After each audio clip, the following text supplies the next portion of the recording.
Hello! Thanks for listening to this Quick Take Rapid Learning module. Our topic today, a 4-point model for leading high-performance teams. Why do some team leaders succeed brilliantly while others fail? Are they born leaders? Probably not. Do they work harder? Some do. Are they smarter than everyone else? Not always. But there is one thing all successful leaders get that failed leaders don't. They know they can't achieve breakthrough results by themselves. That wisdom is often hard-earned because most leaders start their careers as individual high performers who moved mountains all alone. But they figured out at some point that the key to their success as a leader was their team. But not just any team. They needed an A-team. Conceptually, leading an A-team seems simple. You hire the best people you can find for each role on your team and provide oversight and guidance. But it's not simple. Fact is, few succeed, and it has little or nothing to do with the availability of talent.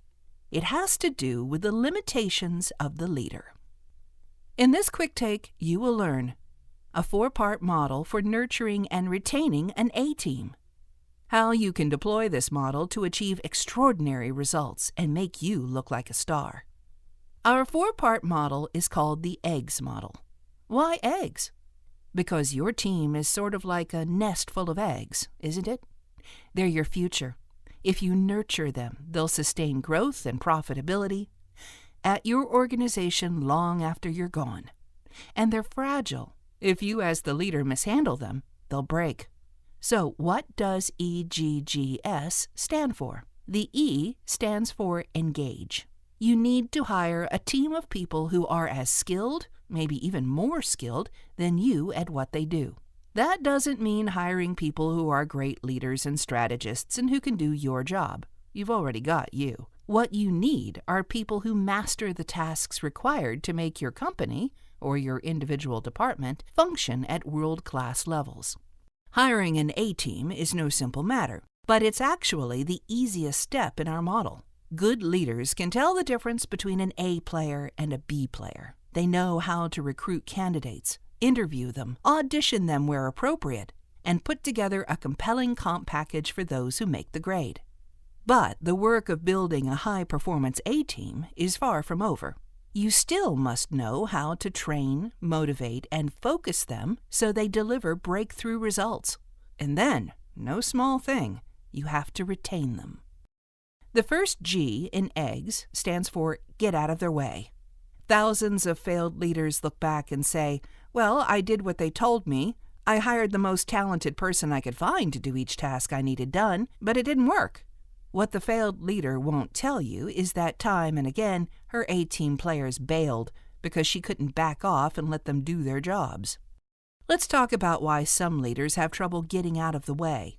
In a nutshell, it's an inability to trust others. Many leaders place too much trust in their own instincts. They believe that their way, which has always worked for them, is the only way. It's not, of course, but they can't trust others to find their own solutions. Instead of letting people make their own mistakes and grow, this type of leader constantly second-guesses them. The result?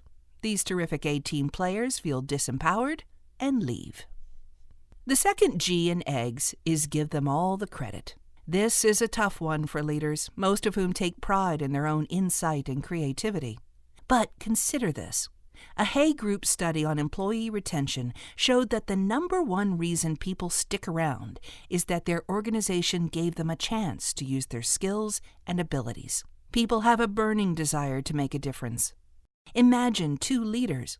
Leader number one makes it known, either in subtle or not so subtle ways, that she's the source of every success in her organization or department. Leader number two credits successes to the team, making them believe they deployed their skills in a meaningful endeavor and made it happen.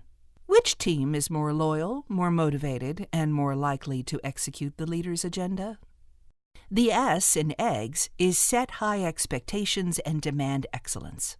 When you develop a plan, you need to point your organization in a direction and say, here's where we're going. This is the expectation. Getting there requires that every member of the team perform at the highest level. Good people thrive on that kind of challenge. They yearn to use their skills and abilities to achieve goals and make a difference. Assuming that you've clearly laid out a plan, gotten buy-in, and set individual expectations, now it's time to get out of the way and let them own the execution of your plan. You've laid the foundation. You now need only play an oversight role. Warning: great leaders inspect what they expect. Don't let delegation turn into abdication. Stay involved and available. Make sure people are accountable, but intervene only if the team veers off plan or if an individual team member needs your help. You can start implementing these ideas right now. 1.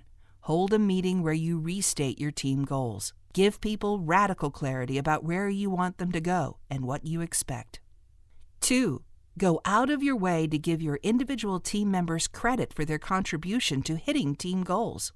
This kind of feedback can be given publicly in a meeting or in a one-on-one discussion. 3. Tell a top performer, "We're clear on what the goal is. I can't wait to see how somebody with your talents will figure out how to get it done." And finally, hire somebody who's better than you. Thanks for watching. Now return to the program page and take the quiz. Also, please take 15 seconds to click on the survey link and fill out an evaluation of this program.